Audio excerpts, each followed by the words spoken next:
Okay, so today I'm at Lantana Municipal Beach. This is essentially South Palm Beach, and this is roughly 20 minutes from where I'm living in Boca. And the entire day before this, I basically spent that editing the last video and setting up the infrastructure for the videos and essentially the vlogumentary documentary series moving forward.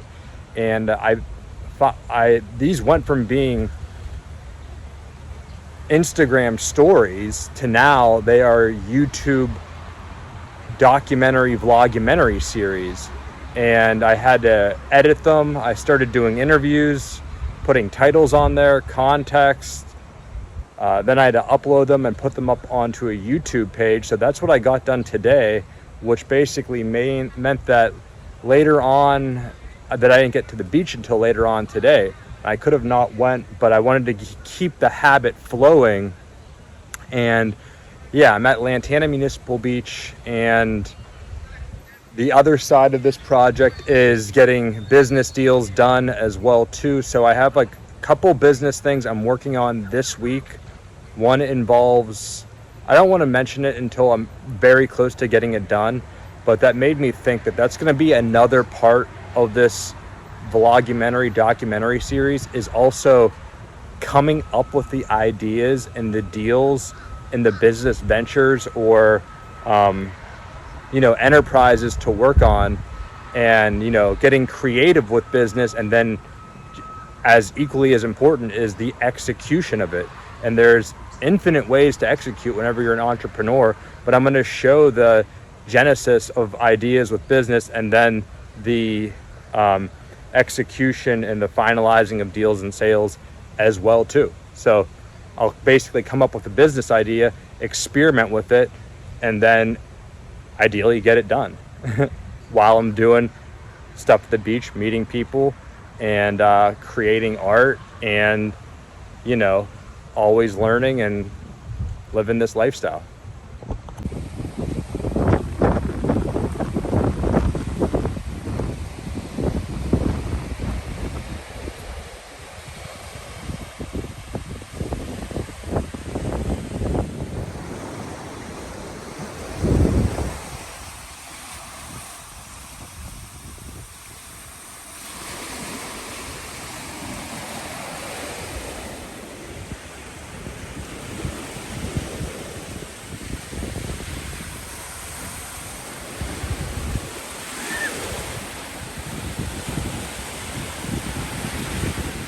Okay, so been walking for about 15, maybe 20 minutes, and there's really not a whole lot going on this beach. It's more of just a quiet beach.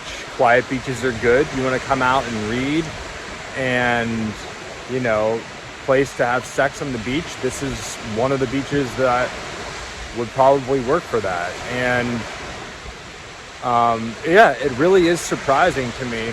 Well, nothing's that surprising, but whenever I see beaches with just not a lot of people on them, it's like, where is everybody? It's summer. Shouldn't we be out having fun at the beach or like visiting the beach? I need to get that way. I need to get into the water on a boat here soon. So that is one of the main focuses and priorities right now we've got going on, is getting a boat, getting into the water. Different lifestyle, different vibe. And right here, I'm correcting the mistake.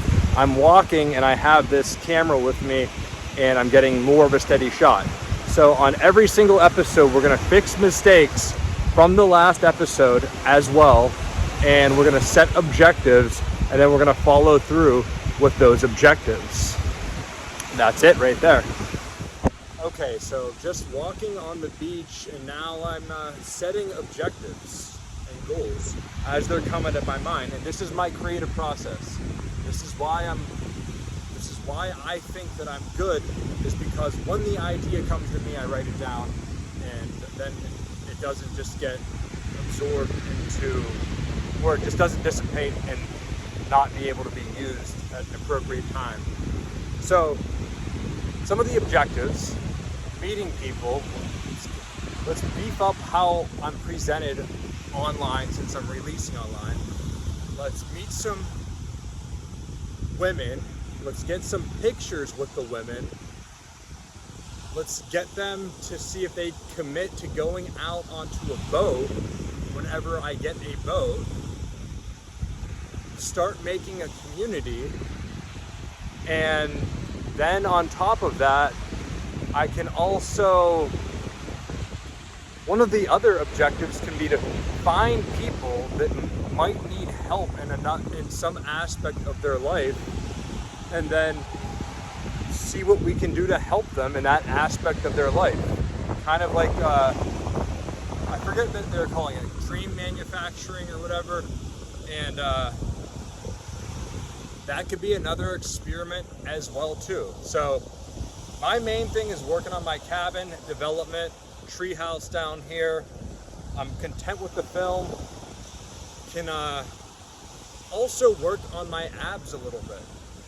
My abs could use some work. Looking at that last picture that I posted, I was not flexing in it, and it was after a day of eating, so my core wasn't as tight. But abs are just good to have, especially now that I'm on camera. And you know, Hannah Berner, she disrespects abs and six packs. She's got specials on Netflix. Trevor, I said the other day that I like some of my material, most of my material, more than I like anybody else's. And I said I like my material more than Shane Gillis's. It's a preference. It's not like, and he's like, well, you should be on Netflix then.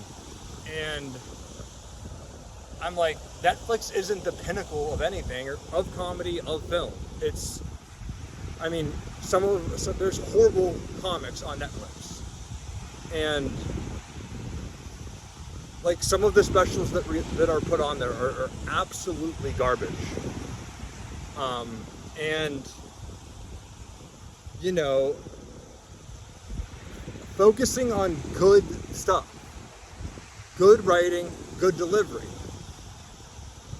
what the content is and how you're administering it. It's basically what Jesus did. And I'm doing that with film, doing that with comedy, doing that with business, doing that with relationships. How to get through to people, you know, how to break down that barrier. Whenever I met one of the girls in Hollywood, Florida, she was kind of, they were very unopen, very non-open to me at first. And then I asked them, yo, like, how do you meet people? They're like, we don't meet people. They weren't really giving me much to work with. And then I told them, I had mentioned I was 37. And finally one of them was like, oh, me too. And it was something as like stupid as just my age that we finally found something in common that was a jumping point. It was a bridge. And my favorite person, Rosamund Zander, bless her soul, she was one of the last people that I think that I could have really, really learned from. Besides Steve Basic and Quentin Tarantino, those are the two people I really, really would just love to learn from when it comes to building and film. But Rosamund Zander was really good at diffusing tension, dissecting an almost unreconcilable situation between two people quickly and getting resolution from it. So that's something that I've been working on. That comes to communication, that comes to creating a bridge between people, that comes to empathy, actually caring, not being selfish in what you're looking to get from them, but also genuinely give to them. And I meet so many people, and I feel like a lot of people out there, not everyone obviously, but a lot of people think that you're just trying to get something from somebody. And my contention is, if you meet people just to create a connection, that's it. We're gonna see where this goes. There's so many different things that can come out of creating that connection. For instance, I met 3 women at the coffee shop, and I was talking about my stand-up. They invited me to church. I haven't seen them since, but I've talked to the pastor of the church multiple times, deep dives. With that connection, it led to a whole bunch of other things.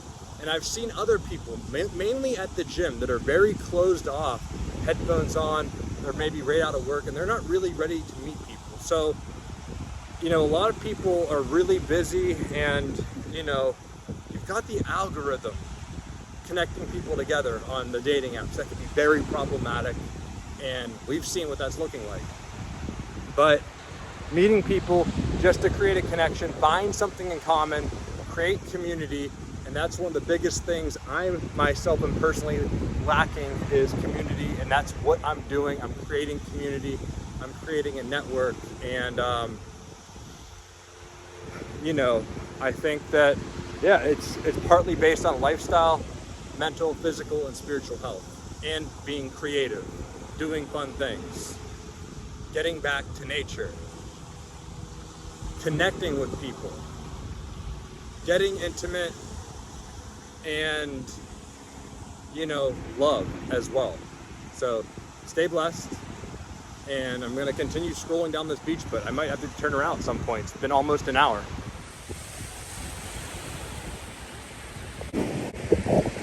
Okay, so introduce yourself, please.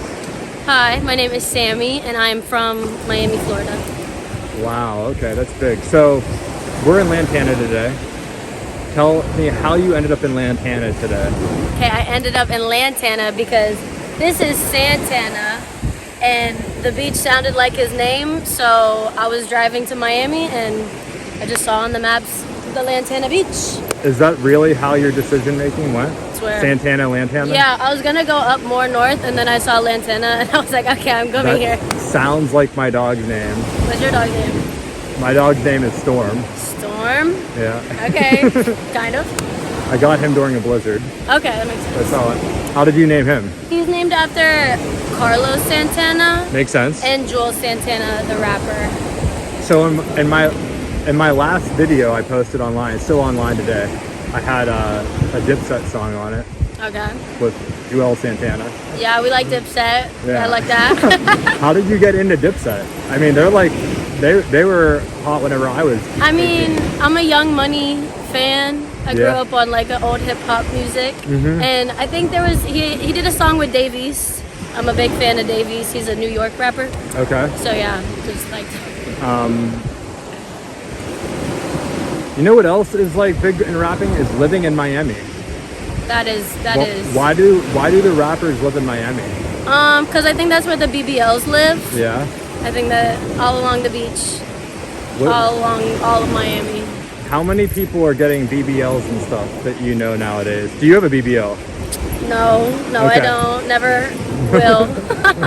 Why is that? Because I like myself natural. But yeah, like we were kind of talking about before, Miami is the place of social media. You know, you gotta look nice. You gotta post it on Instagram. You gotta have the big butt, the juicy lips. What happens if you don't? You just gotta really pull to get into clubs. If you don't pay for it by altering your appearance, you just gotta be cute. What's the equivalent of a BBL on a man, if there is one? Good question. I would say maybe the 6-pack. So earlier in this video I said I need to work on my 6-pack now that I'm on camera. You said that? Yeah, earlier today. And Hannah Berner, she's a comedian, she was dissing 6-packs. Oh, was she? And I was just like, yo, you got a lot of nerve dissing 6-packs. 6-packs are sick. Yeah, it depends. You know, you can have a good personality and then you don't need a 6-pack, but if you suck, you gotta have the 6-pack. 6-pack is big. You know, I mean, and like, so a 6-pack, me and my friend were even talking about this, because somebody online, I think it was, you know Alex Hormozy?